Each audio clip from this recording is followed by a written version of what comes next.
नमस्कार, मैं हूं आपके साथ मयंक। आपने इस वीडियो का थंब देखा होगा, मुश्किलों से कह दो मेरा खुदा बड़ा है। आप सोच रहे होंगे मैंने ये थंब क्यों दिया। मैं आपको एक्सप्लेन करूंगा ये थंब क्यों दिया। देखिए, मैं ऑफिस आ रहा था, बीच में मेरे कुछ दोस्तों से मेरी मुलाकात हुई, मेरे मुस्लिम फ्रेंड्स। उनमें से कुछ लोगों ने मुझसे सवाल किया एक बार फिर कि ईरान में जो है वो कई लोग प्रोटेस्ट कर रहे हैं और वहाँ पे लोगों का गुस्सा देखा जा रहा है, तो अब ईरान में क्या होगा, कहीं ईरान में सत्ता परिवर्तन तो नहीं हो जाएगा। इस तरह के उन्होंने सवाल किए मुझसे।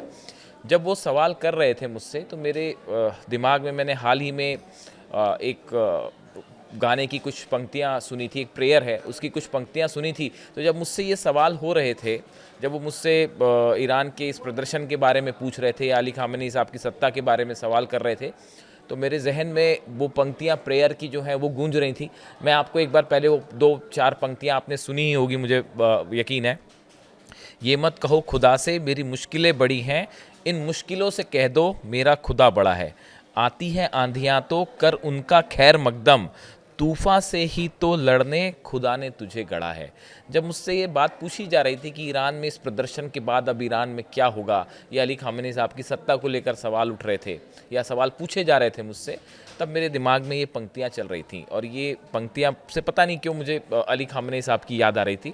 और क्यों आ रही थी मैं वो भी एक्सप्लेन करता हूँ। देखिए, ये इस गाने की दो पंक्तियाँ देखिए शुरुआती, ये मत कहो खुदा से मेरी मुश्किलें बड़ी है, इन मुश्किलों से कह दो मेरा खुदा बड़ा है। देखिए, 1989 से ईरान में जो है, अगर मैं गलत नहीं हूँ तो अली खामेनी साहब की सत्ता है, वो शासन में है, सुप्रीम लीडर हैं ईरान के 1989 से। अब आप उसके बाद देखिए कि कितनी सारी मुश्किलें आई ईरान के सामने, कितनी बार कोशिश हुई अली खामेनी साहब को हटाने की, लेकिन उन्होंने कभी इन मुश्किलों के आगे हार नहीं मानी। बस वो ये कहते रहे कि अपने खुदा में वो विश्वास जताते रहे और धीरे धीरे आगे बढ़ते रहे। और उन्हीं की इन कोशिशों का नतीजा है कि आज ईरान एक ऐसे मजबूत देश के रूप में उभरा है जो हर मुश्किलों का सामना कर रहा है, यहाँ तक कि जंग में दुश्मन देशों को हरा भी दे रहा है।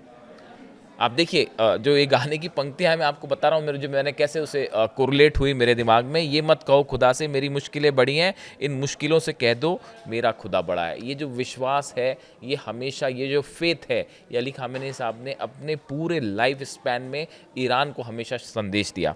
आप देखिए कितनी सारे चैलेंजेस आए, मैं एक एक करके वो भी गिनाऊंगा, लेकिन ये इसकी और जिसे इसकी आती हैं आंधियाँ तो कर उनका खैर मकदम, तूफान से ही तो लड़ने खुदा ने तुझे गढ़ा है। देखिए कितनी सटीक बैठती हैं अली खामेनी साहब पे लाइनें।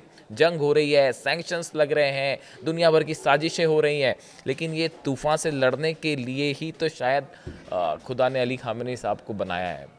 आप कोरिलेट सोच के देखिए, जोड़ के देखिए थोड़ा सा। खैर, ये गाने की बात अलग हुई, प्रेयर की बात अलग हुई। मैं आपको 10 बड़ी चुनौतियां बताता हूं जो ईरान ने फेस की, जो अली खामेनी साहब ने फेस की, और सब पे उन्होंने जीत हासिल की। आप देखिए, पहली बात तो हम इस वॉर की कर लेते हैं जो इजराइल के साथ जंग हुई। इस जंग में जब भी कोई देश जंग में जाता है तो उसकी इकोनॉमी के लिए, अर्थव्यवस्था के लिए, देश के लिए एक बड़ी चुनौती होती है। और बड़ी साधारण सी बात है कि उसका असर उस देश पे पड़ना लाजमी है, स्वाभाविक है। 12 दिन की जंग होती है, ईरान अकेला लड़ता रहा, ईरान के कई कमांडर शहीद हुए, कई देशों ने मिलकर हमला किया, इजराइल हमला कर रहा था, बैकिंग अमेरिका की भी थी, और अमेरिका ने भी फिर बम्बार्डमेंट किया, सब कुछ किया, लेकिन उसके बाद ईरान अकेला लड़ता रहा। लेकिन ईरान ने हार नहीं मानी, ईरान ने इस जंग में जीत हासिल की, और इसमें बड़ी भूमिका अली खामेनी साहब की रही। इसको पूरी दुनिया ने देखा। बात नंबर एक, देखिए इस साल जो है जंग का सामना करना पड़ा ईरान को। दूसरा, आप देखिए कितने सारे सैंक्शंस लगे ईरान के ऊपर। आज की बात नहीं है, सालों से सैंक्शंस लगे हुए हैं। तरह तरह के इकोनॉमिक सैंक्शंस हैं, स्नैपबैक सैंक्शंस हैं, व्यापार पर प्रतिबंध है। उसके बाद बड़ी स्वाभाविक सी बात है कि ईरान की इकॉनमी से सफ़र करेगी, लेकिन उसके बावजूद ईरान की गवर्नमेंट ने हर तरह से कोशिश की, दूसरे देशों से भी संपर्क करके अपने व्यापार को आगे बढ़ाने की कोशिश की। अब आप देखिए, आजकल ग्लोबलाइजेशन का ज़माना है, कोई भी देश आइसोलेशन में इकॉनमी को आगे बढ़ाना उसके लिए मुश्किल होता है। तमाम देशों ने सैंक्शंस लगाए, लेकिन उसके बाद भी ईरान अपनी बात पर हमेशा कायम रहा और हमेशा एक विकासशील देश का विज़न लेके आगे बढ़ता रहा कि साइंटिफिक डेवलपमेंट करने हैं, साइंस से जुड़े जो है वो विकास करने हैं, मेडिकल साइंस से, स्पेस साइंस से। और इस तरह के जो तमाम एडवांसमेंट होते हैं उसको लेकर विज़न के साथ आगे बढ़ता रहा ईरान। इसमें बड़ी भूमिका अली खामेनी साहब की रही। देखिए, तो पहला मैंने आपको बताया जंग हुई, दूसरा मैंने बताया आपको सैंक्शंस, व्यापार पर रोक, ये आज की बात नहीं है, पहले से है, लेकिन अब तो स्नैपबैक सैंक्शंस भी लग गए हैं। अब हालात और मुश्किल करने की कोशिश की जा रही है ईरान के लिए। आप तीसरी बार देखिए, ईरान जो है कि तेल कारोबार पर कितने सारे प्रतिबंध लगाए गए, कितनी सारे लोगों पर बैन्स लगाए गए। इंडिया की भी कई कंपनीज पर बैन लगा जो व्यापार कर रही थी ईरान के साथ। चीन की कई कंपनीज पर बैन लगा। यानी तेल, देखिए, सबसे बड़ी अर्थव्यवस्था जो है ईरान की, वो तेल पर आधारित है। उसे रोकने की हर संभव कोशिश की जा रही है, यूरोप की तरफ से, अमेरिका की तरफ से की गई। उसके बाद भी ईरान जो है कोशिश कर रहा है कि इसे किसी तरह से मैनेज किया जाए। यानी देखिए, इकॉनमी सफ़र होना लाजमी है, और जब ऐसे बड़ी बड़ी चुनौतियां सामने आती हैं तो किसी भी देश में महंगाई बढ़ना स्वाभाविक है, उसकी अर्थव्यवस्था डगमगाना स्वाभाविक है। चौथी बड़ी बात देखिए, ईरान पर हमेशा युद्ध का दबाव रहा। ऐसे में वहाँ की वॉर इंडस्ट्री को आगे बढ़ाना अपने आप में बड़ी चुनौती है। मिसाइल्स नहीं बनाना, हथियार नहीं नए बनाना, डिफेंस सिस्टम नया डेवलप करना, इसको देखिए, एक इजराइल जैसे देश का मुकाबला करना आसान नहीं है, बड़ी बात होती है, और उसके लिए वैसी तैयारी करनी होगी, वैसा रक्षा बजट भी चाहिए, और उतनी तैयारी भी करनी होगी जिसमें, और ईरान ने ऐसा करके उसमें जीत भी हासिल की। ये बड़ी चौथी चुनौती थी जिसका कड़ाई से मुकाबला किया है अली खामेनी साहब ने। मैं आपको 10 पॉइंट गिना रहा हूँ जो एक आम देश के, आम किसी नेता के सामने इतनी बड़ी चुनौती आ जाए तो कितना मुश्किल साबित हो जाए, लेकिन वो डटे रहे। ये उनका कंट्रीब्यूशन है ईरान के लिए। जो आज आप एक मजबूत ईरान देख रहे हैं, उसकी बुनियाद के रूप में काम किया है अली खामेनी साहब ने। तो ये जो प्रदर्शन हो रहे हैं, इससे कोई सत्ता वत्ता नहीं हटने वाली उनकी। खैर, आगे बढ़ते हैं। हम पांचवी बात करते हैं, अंतर्राष्ट्रीय दबाव। पूरे यूरोप का दबाव, अमेरिका का दबाव, इजराइल का दबाव, तमाम तरह के दबाव पड़े ईरान पर। न्यूक्लियर समझौता करिए, मिसाइल प्रोग्राम रोक दीजिए, तमाम बातें हुई, लेकिन ईरान दबावों के आगे झुका नहीं। इंटरनेशनल प्रेशर के आगे ईरान झुका नहीं। पांचवा बड़ा उनका कंट्रीब्यूशन है, और इसमें बड़ी भूमिका अली खामेनी साहब की। छठे नंबर पे आप देखें, जब वॉर हुई 12 दिन की, उस 12 दिन की जंग में ईरान को अकेले युद्ध करना पड़ा। चीन, रशिया थे साथ में, लेकिन उस तरह से मदद खुलकर नहीं कर पाए जैसे कि शायद अब कर रहे हैं।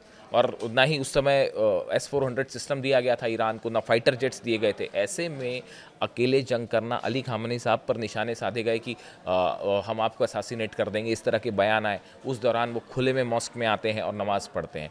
उन्होंने पूरे ईरान पे अपनी जान की परवाह न करते हुए एक संदेश दिया कि ईरान कभी किसी से नहीं डरेगा। ये अपने आप में एक बड़ा उनका कंट्रीब्यूशन था ईरान के मॉरल को जो है ऊपर करने के लिए। सातवां, आप देखिए, ईरान के सामने बड़ी मुश्किल का सामना किया ईरान ने। जो 12 दिन की जंग हुई, उसमें कई सारे सेना प्रमुख मारे गए, कई सारे साइंटिस्ट जो हैं वो शहीद हुए। एक बड़ा हमला हुआ तेहरान पर, जहाँ पे जो है आम रेजिडेंशियल इलाकों पे हमले हुए, लोगों को नुकसान हुआ, इंफ्रास्ट्रक्चर को नुकसान हुआ। उसके बाद उसको बड़ी तेज़ी से रिबिल्ड किया गया।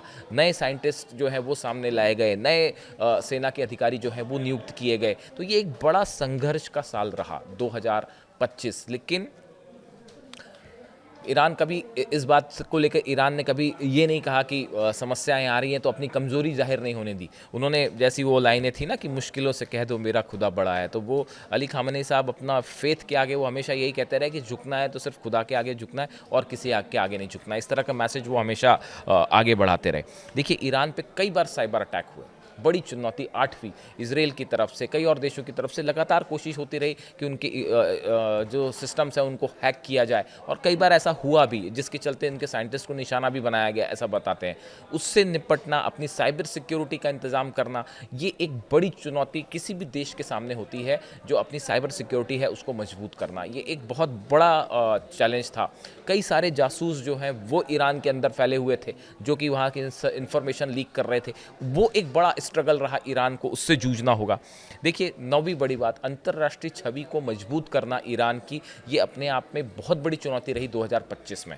और देखिए, ईरान ने जंग करने के बाद जो हमले हुए ईरान की तरफ से, उसके बाद एक चीज़ ये साबित हो गई कि ईरान को हराना असंभव है, इम्पॉसिबल है। दूसरी बात ये साबित हुई कि देखिए, अकेला जंग करता रहा वो मुल्क, किसी ने मदद नहीं की, लेकिन उसके बाद भी इजराइल पर भारी पड़ गया। और इसने रूस चाइना, नॉर्थ कोरिया को एक बड़ा संदेश दिया कि देखिए डट के मुकाबला करना, और वो देश फिर ईरान के साथ और मजबूती से आके खड़े हो गए। एक इंटरनेशनल लेवल पर भी ये इस तरह की बात आई सामने, खासकर न्यूक्लियर टॉक्स को लेकर जो हुआ विवाद कि भाई ईरान जो है वो बात करना चाह रहा है, लेकिन बात 6 दौर के बाद रुक गई। तो ईरान कहीं ना कहीं अपने एक मिनिमम जो एनरिचमेंट की बात कर रहा है वो अधिकार उसका सही है। इस तरह की बड़ी रिकग्निशन जो है कई देश इस मुद्दे पर ईरान के साथ भी दिखाई दिए, जिन्होंने ईरान का फेवर किया। हाल ही में सिक्योरिटी काउंसिल में एक चर्चा हुई, उसमें भी पूरी सिक्योरिटी काउंसिल इस मुद्दे को लेकर 2 भाग में बटी दिखाई दी, यानी एक बड़ा समर्थन ईरान को मिला। तो इंटरनेशनल छवि मजबूत करना ईरान के सामने बड़ी चुनौती थी, और बड़े अपने नपे तुले स्टेटमेंट के जरिए अच्छी विदेश नीति का प्रदर्शन करते हुए अली खामेनी साहब की तरफ से भी जो बयान आए, उनका विजन जो था कि कहाँ डील करनी है, कहाँ डील नहीं करनी, इसको लेके वो बड़े क्लैरिटी के साथ आगे बढ़े। ये उनका बड़ा कंट्रीब्यूशन था। देखिए अर्थव्यवस्था के स्तर पर जहाँ पे जिसकी सबसे ज़्यादा बात हो रही है, रोजगार पैदा करना, इन हालात में जब आपके ऊपर सैंक्शंस लगे हों, ऑयल सैंक्शंस लगे हों, आप जंग में जा रहे हो, लगातार खतरे मंडरा रहे हो, ऐसी स्थिति में भी अपनी अर्थव्यवस्था को मूव ऑन करना एक बड़ी चुनौती है, बड़ी स्वाभाविक सी बात है। इसके चलते वहाँ थोड़ा सा गुस्सा कुछ लोगों में स्वाभाविक है आना। हर देश में ऐसा होता है, जब बेरोजगारी बढ़ती, महंगाई बढ़ती तो प्रदर्शन होते। कौन सा मुल्क ऐसा है कि नहीं होते? अमेरिका में तो डोनाल्ड ट्रंप के खिलाफ जो है वो 70 लाख लोग सड़क पर निकल आए थे एक दिन के अंदर। तो इसका मतलब ये नहीं होगा कि वहाँ पे डोनाल्ड ट्रंप को थ्रो आउट किया जा रहा है। तो देखिए ये बात समझनी होगी। ईरान में जो प्रदर्शन है, महंगाई, मैंने पिछले वीडियो में भी रिपीट किया, एक बार फिर रिपीट करता हूँ, ये प्रदर्शन जो है, कई एक्सपर्ट्स कहते हैं कि ये प्रदर्शन जो है वो महंगाई के खिलाफ है, बेरोजगारी के खिलाफ है, और ये सत्ता परिवर्तन की बात नहीं है। ईरान में अली खामेनी साहब की पॉपुलैरिटी जैसी पहले थी वैसी ही है, 12 दिन की जंग के बाद तो और ज़्यादा बढ़ गई है। बल्कि मिडिल ईस्ट में एक सबसे शक्तिशाली, प्रभावशाली देश के रूप में ईरान और मजबूत हुआ है। शायद यही वजह है कि गाजा में सीज़ फायर करने के बाद डोनाल्ड ट्रंप ईरान को थैंक यू कहते हैं। तो जहाँ से खैर हमने बात शुरू की, मैंने आपको वो 10 बड़ी वजह बताई जिनका सामना किया अली खामेनी साहब ने, ईरान ने, लेकिन उसके बाद भी मजबूती से खड़ा है। तो ये जो संघर्ष, जो प्रदर्शन हो रहे हैं, इनकी बात है। और जो इस तरह की बात है कि अली खामेनी साहब को हटाया जाएगा या नहीं हटाया जाएगा, ऐसा कुछ नहीं होने वाला है। अली खामेनी साहब सत्ता में थे और आने वाले दिनों में भी रहेंगे। और इसीलिए चूँकि ये बात छिड़ी वहाँ से, और मुझे ये पंक्तियाँ याद आ गई कि ये मत कहो खुदा से मेरी मुश्किलें बड़ी हैं, इन मुश्किलों से कह दो मेरा खुदा बड़ा है। कैसा लगा आपको वीडियो, ज़रूर बताइएगा।